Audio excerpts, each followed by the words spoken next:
Welcome back, everyone. I hope you enjoyed grabbing yourself a cup of coffee or some tea as we get started for our next panel discussion, which is going to be addressing connecting the dots along customer journeys and digital frontiers to drive business scalability. Now, we've got quite an esteemed set of panelists today. Joining us as the panel lead is Prasant Thomas, who is the Senior Vice President of Platforms and Applications at Sembcorp Industries. And in his role, he focuses on enabling digital-driven transformation across the group, leveraging platforms. Now, joining him today, we've got Mike Eckstein, who is the Vice President of Digital Asia Pacific at Chubb. And since joining Chubb in May 2016, Mike has built Chubb Digital, an integrated digital insurance business in Asia Pacific, tasked to transform the full insurance value chain. Joining both of them, we have Jared Ong, who is the Head of Operations at Singapore Exchange. Jared is passionate about making a difference and an experienced change in operations professional, skilled in operational management, process transformation, and customer experience. We've got next up Olga Quiros as the Director of Customer Operations Asia Pacific at Expedia Group, building her career on a foundation of expertise in marketing, technological, and business leadership. Olga has contributed significantly to the development of commercial customer care and online industries. And last but certainly not least, we've got Andrew Young, who is the VP and Head of Asia Pacific for Tata Communications. As the VP and Head for Asia, Andrew Young is responsible for the growth of Tata Communications' business across all industry verticals, focusing on providing digital transformation services to corporations in the region. Now, please extend a very warm welcome to our esteemed panelists. Welcome to the screen, everyone. Over to you, Prasant. Thank you, Felicia. Thanks for the introduction. Good afternoon, everyone. Thank you for joining us as part of this panel. This has been a very interesting and a unique year for everyone, right? I think none of us imagined this is how 2020 would pan out, right? This is something that none of us have seen in our lifetime, and hopefully none of us wants to go through again in our lifetimes, right? So many companies actually had grand plans for this year, 2020. I'm sure there are a lot of presentations that said Vision 2020, but I'm sure this is not how people thought things would turn out to be, right? Everything that we planned for probably became irrelevant. Our past playbooks don't apply anymore, right? Industries have been forced to adapt to very new patterns of behavior. And for example, routine physical interactions that we all took for granted are no longer possible, right? But through all of this, companies have had to continue focusing on customer experience. And in many cases, the focus on customer experience has been more profound given the kind of situation we are in, right? And we have a great set of panelists here, and we'll touch upon these and some other topics as well. Right, to get started now, so Olga, so you lead customer experience design and operations for Expedia, right? And I think travel has probably been an industry that's seen a most dramatic shift in consumption behavior and even new forms of demand, if you will, right? So how are you responding to this, and how are you keeping the customer in the center of everything that's going on right now? Yeah, hi, Prasant. Yeah, you are right. Travel obviously is one of the most impacted industries right now because of COVID, with all the airplanes grounded around the globe and the inability for customers to travel. So we have adapted. Obviously, we are a fast-pacing company, and our organization is always working with agile processes. So for us, volumes have not dramatically shifted in terms of customers not contacting us. The reasons why they are contacting are the things that have changed, right? And we have adapted. We have tried to get a more empathetic approach with customers. We are always in the middle. We are a travel agent, so we are not owning the airlines or the hotels. So we are always the middle person in between the traveler and those businesses that are impacted by COVID. So we have to play nice with both sides, right? So that makes a bit of a challenge for the agents in the contact centers or for the whole organization. But I think our mindset of going ahead and being agile and adapt and trying to solve for the customer and for the partners, obviously it's our main focus right now. And we are extremely busy. We are still extremely busy with different type of contacts from customers. Absolutely right, because I think if anything, the number of customer interactions have probably gone up. It's just the nature of the interactions that's probably different for you right now. Correct. Yeah. So shifting to a different industry, right? So Jared, you represent SGX, and that's probably one of the most highly regulated entities that we have around here locally, right? But how did SGX manage operational continuity during COVID? Because again, if you look at world over, I think trading was pretty rampant as well during this time, right? So how did you guys manage that? Yes, thanks, Prasan. I think COVID brings along with it two very unique situations here for the financial industry, especially those relating to the capital markets and the stock exchange in particular. First issue or first challenge that it brought across was volumes. There is unprecedented volumes with regards to interest in the markets. And because of that, there is also very high interest in account openings, high interest in their own account statuses, trading as an activity.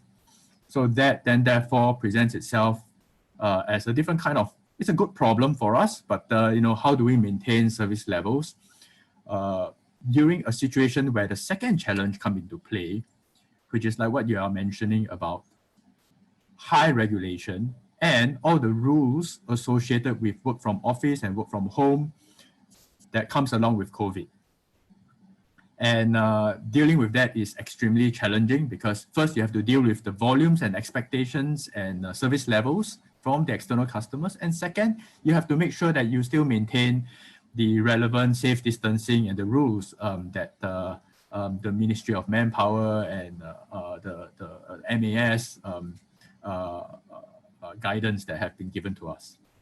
So the way to go about this is really, leveraging off the situation to do two or three things, right? First and foremost is ensuring clear communications to the staff and establishing and reminding everyone around the clear guidelines and checklists and procedures that have been there all the while, but really to further emphasize the need to standardize our processes to ensure a uniform customer-centric service levels. The second thing is to use this situation to accelerate any form of improvements and digitalization that would otherwise have been put on hold because of budget constraints. But because of this, the situation and the dynamics have changed. And to us, it's a good opportunity to then push for some of this to happen, and this will enable us to do that. Third is ensuring that even though our service agents and operational staff are still working from home, we keep continuous engagements, small daily huddles, small group daily huddles on a daily basis to ensure that everyone is on top and is aware. And the thing with work from home, it's not about your personal productivity. What you miss is actually situational awareness. And that, I think, is key in terms of how we bridge that gap through daily huddles. Good. Thanks for that, Jared. So, Mike, I'll go next with you because a similar industry, and if you have bits of both what Olga and Jared spoke about, right? So again, I think the insurance industry has been very agile as well. In fact, a lot of new products have come up just because of what's happened in the last few months, right? I mean, there are a lot of new insurance products coming up as well. At the same time, you have your other parts of the businesses to keep going as well, right? So how do you balance the agility? I mean, how do companies like yours make sure you're able to keep products relevant during such times? How do you balance that?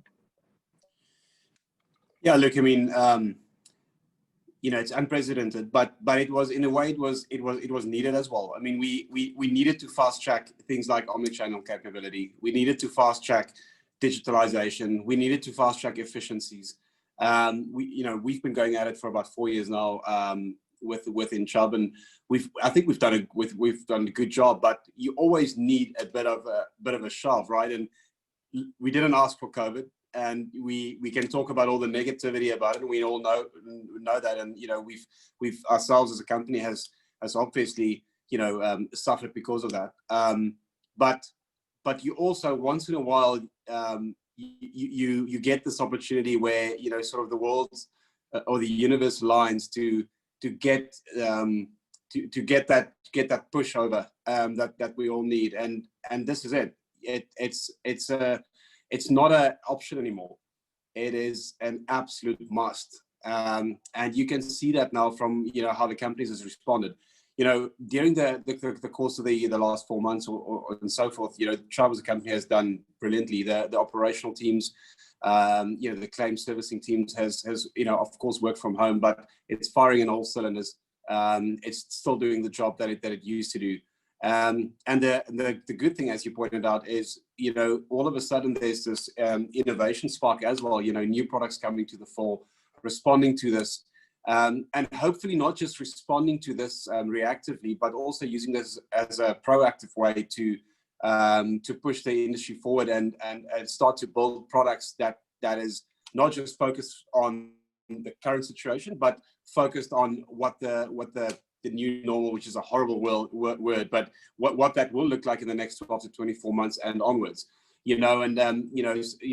Us as a company, we've launched a couple of new products. We've just launched a work from home product that's sort of responding to not COVID just as a pandemic, but also the environment that's around you that includes things like cyber threats and so forth. So I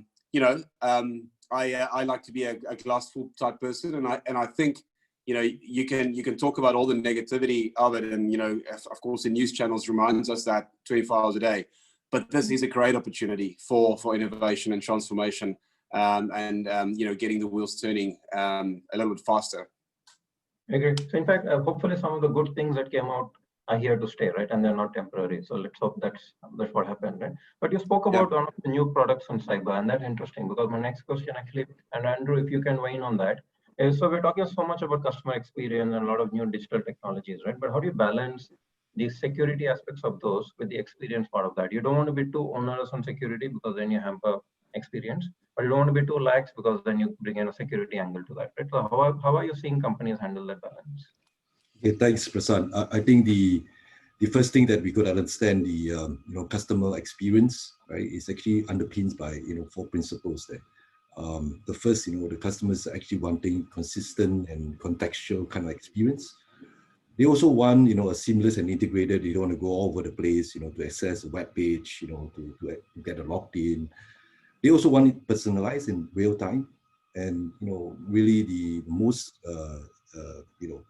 important thing is really to be convenient and secure, right? How do you balance that? To answer your question is, it's going to be a lot more difficult, right? If, as an example, in the BFSI industry, in the lock-in, you will probably be, not trusting the person over the other side, right? If it's just a call, right? An IVR call, and you wanted a more live, real experience in the digital world. And interesting, as I did the IDC white paper together with the managing director of BFSI, we were thinking what's the future of banking is going to look like, for example, in some of the initiatives, there's innovation that's happening. The call center in the future will not be the same call center that we see today, right? Where you have a voice, and simply a voice that you don't know who the person is, and it's convenient, right? You pick up the phone, you click on the chatbot, you get connected to someone talking to you over the other side. But security, fraud, and all sorts of worries start coming in, and the interplays of all this technology is not simple, right? So you have the balance between the access time, the web page, familiarity, and a lot more customer experience factors that is used to shape the customers coming back to it, right? And if you make it too difficult for them to assess the banking transactions, or just to inquire a simple a query, right, with the call center, you're not going to have that work, right? So we kind of looked at video based what we're doing today, and as what Olga has been mentioning, it's really fast paced, agile development that we're going right now. Gone are the days where we have like a general announcement, GA, where we have the product ready and we start to look for customers. Now it's like, looking at where each, enterprise customers is going through their pains. In the banking industry, for example, I mentioned, can the same principle of the call center, video call center, be working in other industries as well. Yeah. So Prasanth, to answer your question there. Yeah, I mean, I just want to follow up on that. I mean, if you look at the things like security and cyber threats, I think one needs to go one step back. Firstly, customer experience is perceived from the customer's view as how they want to interact with you or with the product, with the service. And I think companies forget that. We all talk about customer service or customer experience as a digital journey or as a as a call or whatever or a voice call. It's not that. It's everything. It's multi-channel. It's not even omni-channel anymore. It's just multiple different channels, and one needs to understand very clearly what channels you want to open up for the customer, and then making sure that experience is seamless and it's good. Now, to do that is a tough job. It's not easy, especially when you look at security and systems and so forth. But I think, again, talking about COVID and the opportunity that COVID has presented us is hopefully this is also a step forward where maybe the industry broadly starts to step away from legacy environments and legacy backends and actually make that shift now to actually go bottom up and build the right stack for the future and stop trying to fix the problems of the last 10 or 20 years and sort of plug it to try and then stack all sorts of technologies onto it and then try to serve the customer that way. It's just not going to work. It's too costly. It's not efficient.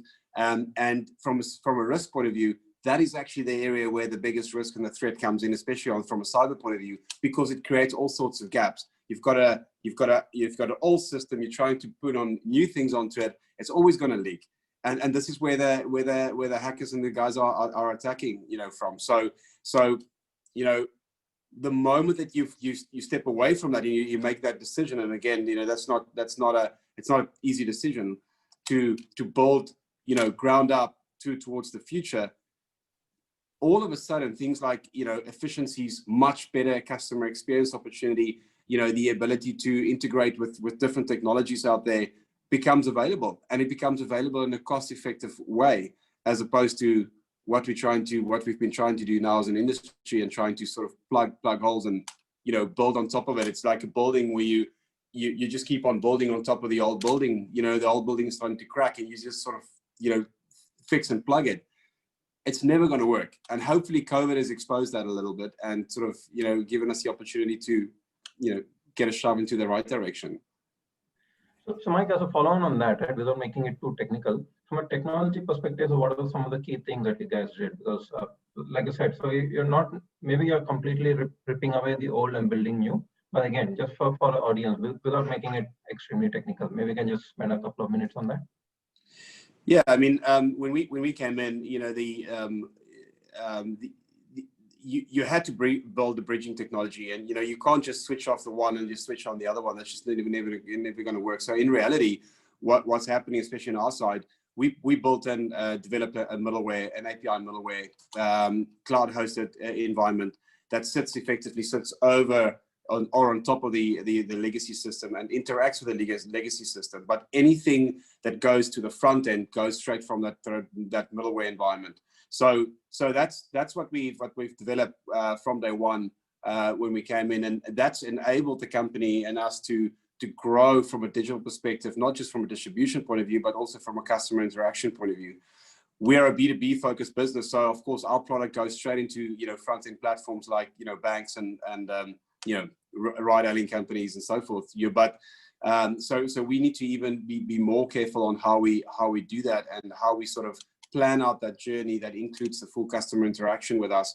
And then at a later stage, the real value from insurance really comes at claim stage and that servicing stage, and how you do that. So we've developed that, and I think the idea is that you would develop further microservices and functionality within that middleware environment to a point that you could hopefully at some point run independent, and you don't have to rely on the old backend legacy anymore in future. So, but it is I think that's where the word transformation comes in, because you've got to physically go through that steps. You can't just switch off. So thanks for that, Mike. So thanks for that journey, if you will. So you're kind of decoupling the two and keeping them separate so you can start innovating more on the front end faster. Right? So I think that's the essence of that. Thanks. Hey, Prasad, if I may add a little bit on an area that is not so technical, as in a technology technical, but also in the same flavor around what Mike and yourself have highlighted around using this as a new opportunity to reset, new opportunity to be agile, and like what Olga is mentioning, to change the entire behaviors. Over at SGX and myself especially, is really looking at this with, to be honest, quite a lot of excitement and anticipation, because this is not just a reset in terms of how we can drive huge digital transformation and change. In fact, it is a great time because the customers themselves have changing expectations and changing behaviors. Let me give a very simple example. In the past, we used to be issuing out dividends in checks, right, for a certain group of individuals. And these are senior individuals, who senior as in terms of age and so on. And whenever we want them to go checkless and paper-free, the response is, oh, no, we prefer to have paper, we have to prefer to have checks. And these are also the same group of individuals who expect good customer service when they have a physical counter for them to go towards. And when we introduce video conference, they say, no, I don't want to have that. But guess what? Everybody now is so familiar with video conference. You know, they're speaking with their grandchildren, their granddaughters, and so on and so forth, with family members all over the world.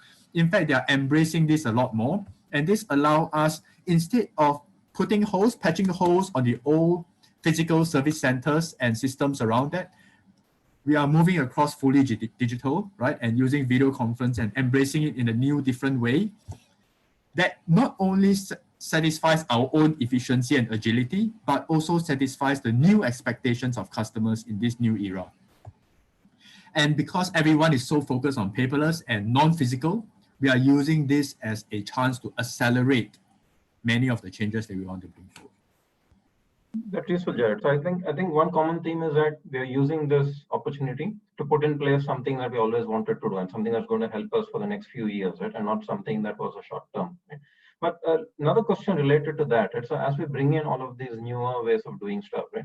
How do you get your employees and customers willing to accept that as well, right? Because there's a lot of change here, because the change from how things were done before. So how are some of your companies, or how are your industries managing the change aspect with your customers and even the staff, actually? Hey, Olga, you want to go first?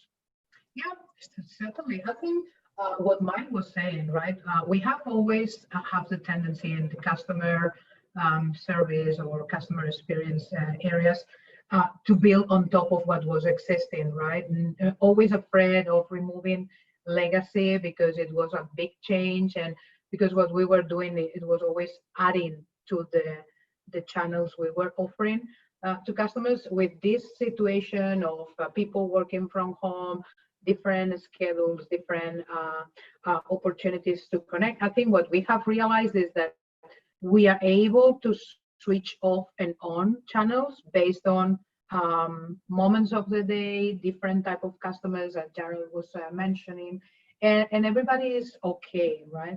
So our employees are accepting that there are network limitations, that some moments of the day, the Wi-Fi's and the connections might be worse, and that's also accepted by customers. So guess what? Chat has become more a tool depending what moments of the day, because of the peak and because of the poor communication over phone. And those are evolutions that we are implementing because everyone is saying that there is that need. And what we are trying to do, as Jared and Mike were mentioning, is that some of the things that we have switched off that were legacy and that we were somehow not willing to do because of the impact, potential impact to customers, we have realized that over these months of COVID, we have kept them switched off, and the answer from customers is okay, it's still positive, right?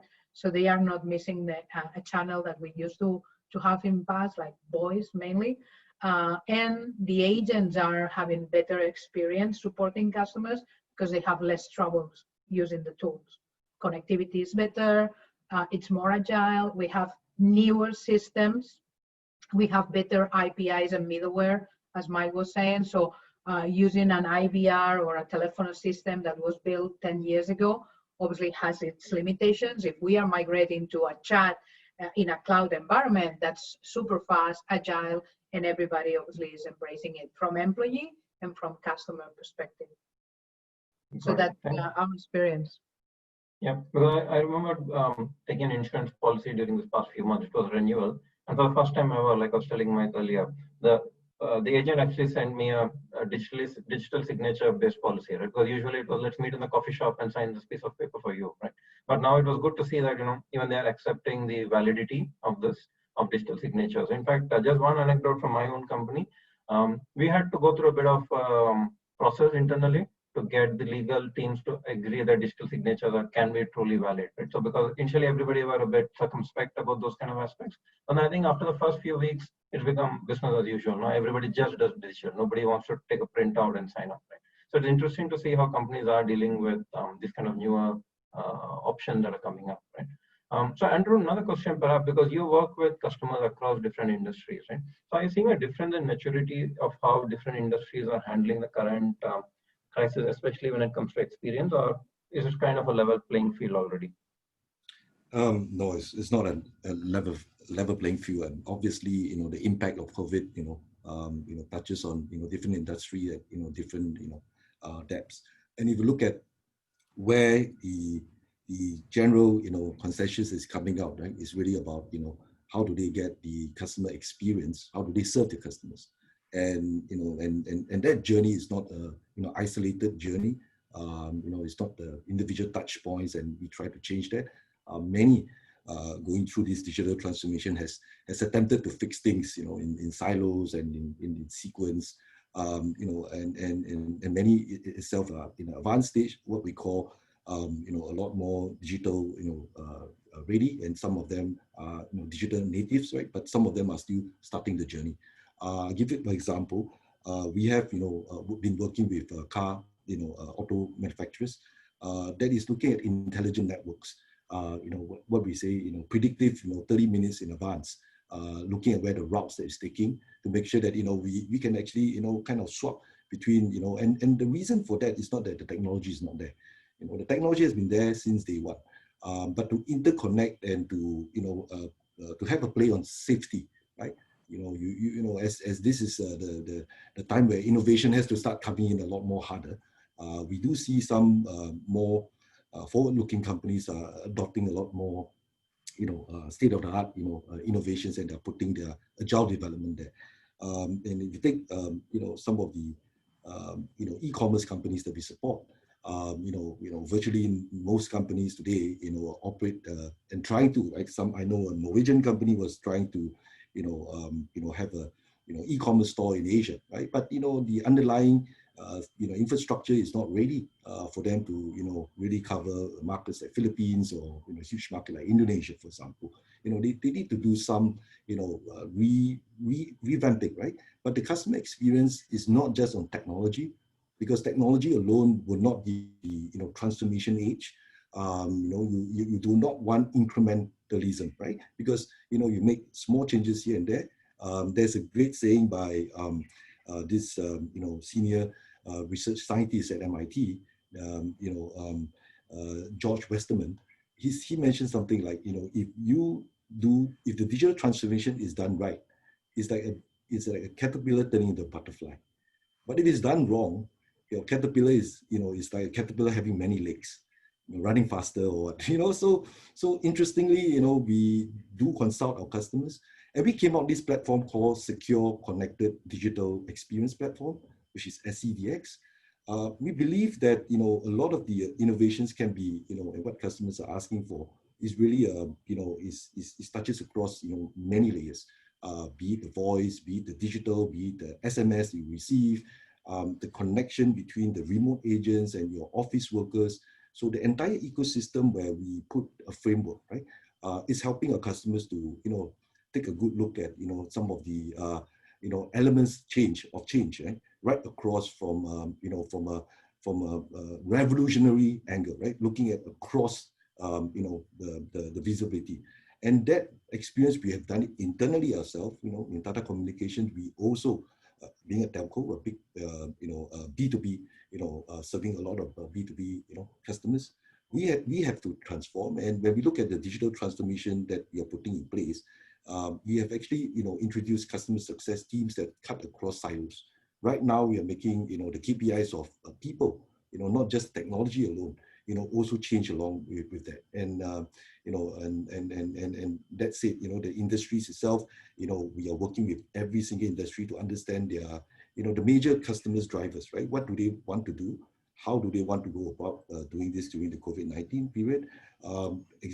Simple example of a property management company.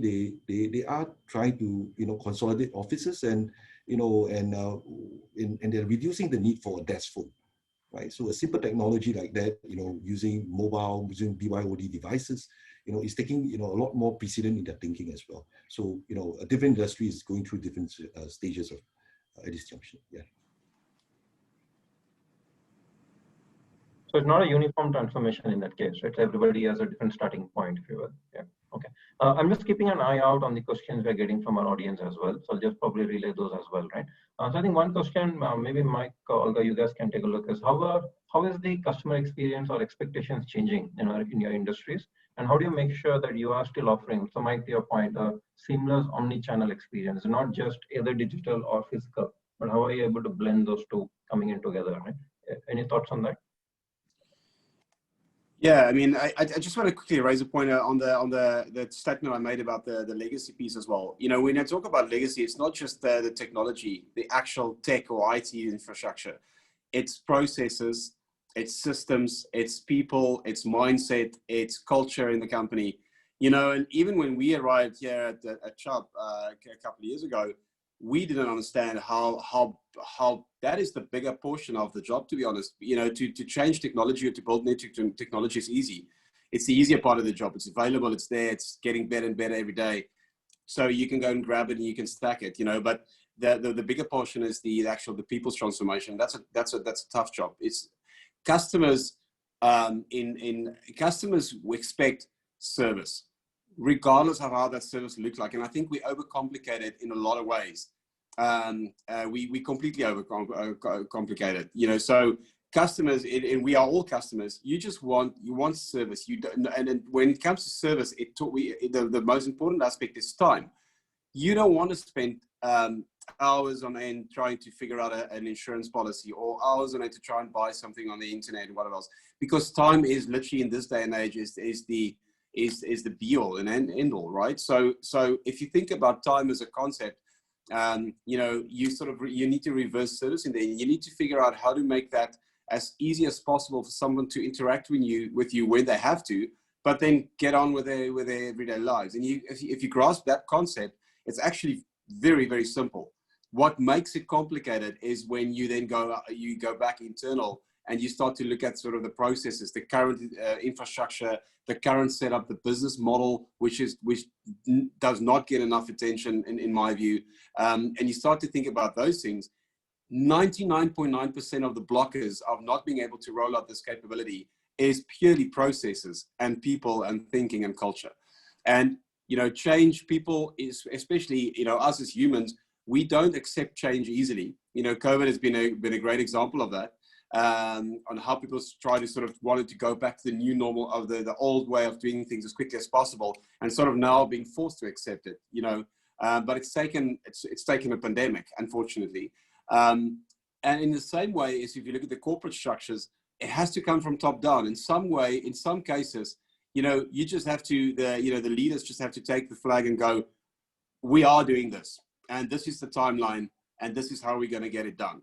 And in a way, push the processes along a little bit, and then of course start to work on the idea of how that would affects people differently in some cases. But I just think in a lot of ways, we especially in the corporate environment, we completely overcomplicate it.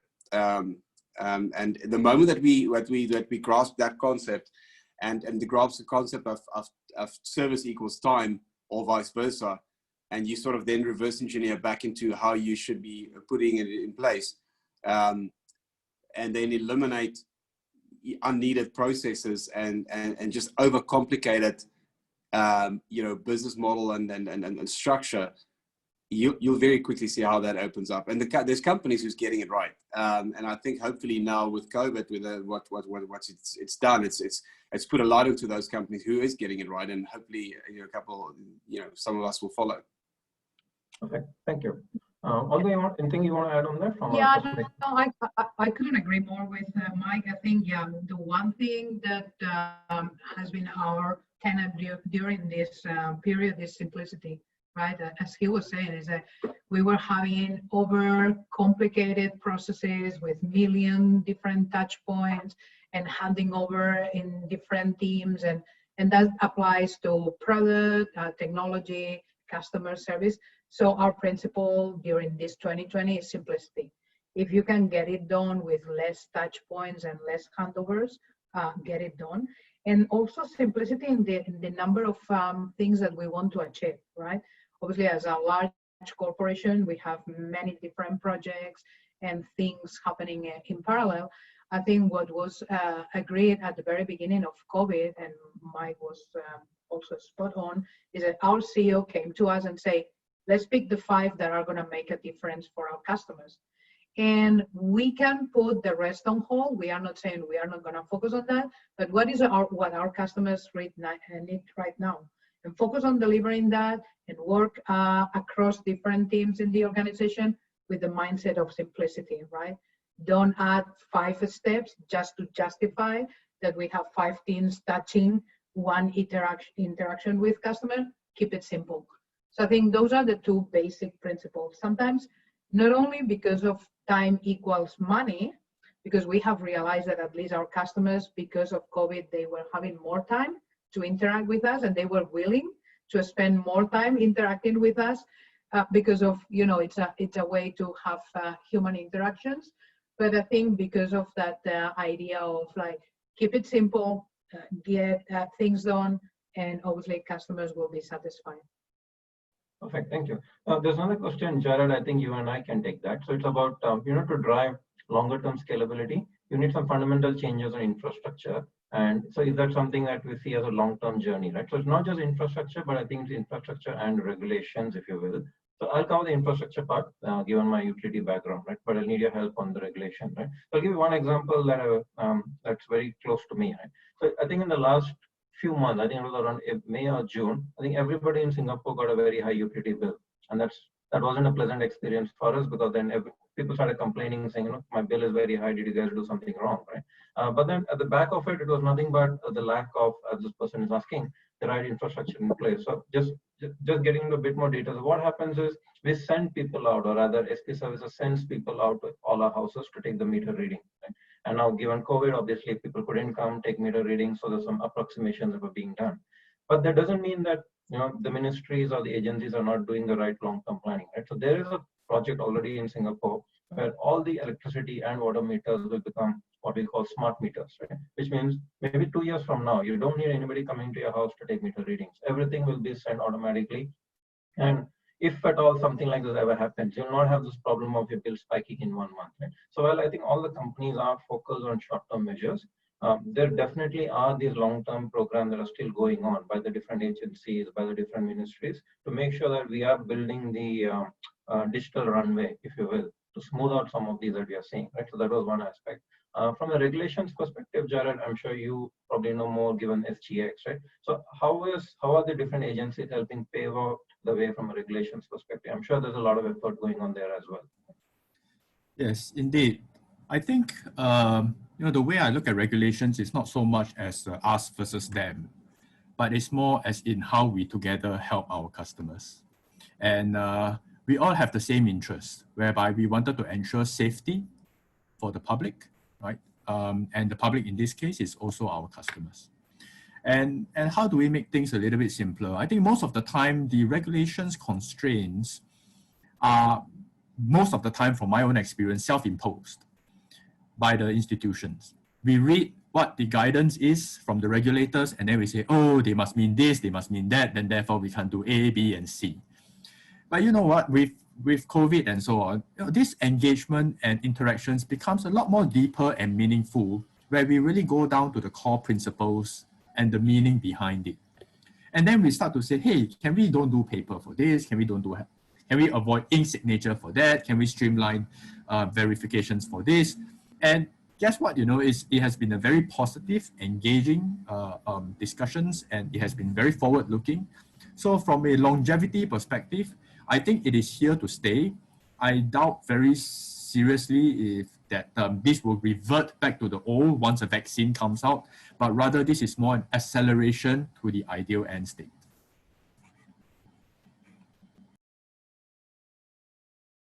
Sorry, I think maybe one last question. You are mute, Prasad.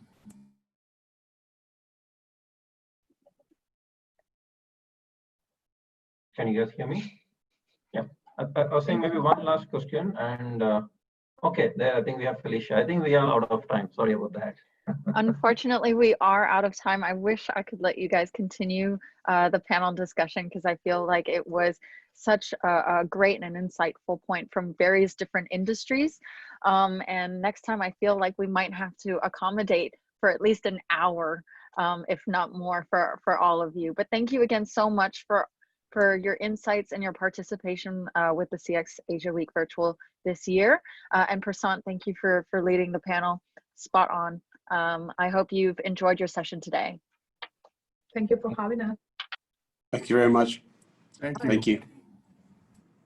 Right. Next up, we do have another panel going to be talking about how to maximize channel engagement in an omni-channel era.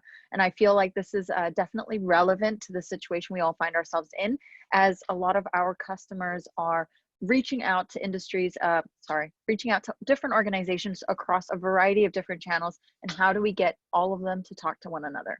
So I'll see you in the next room in just a few minutes.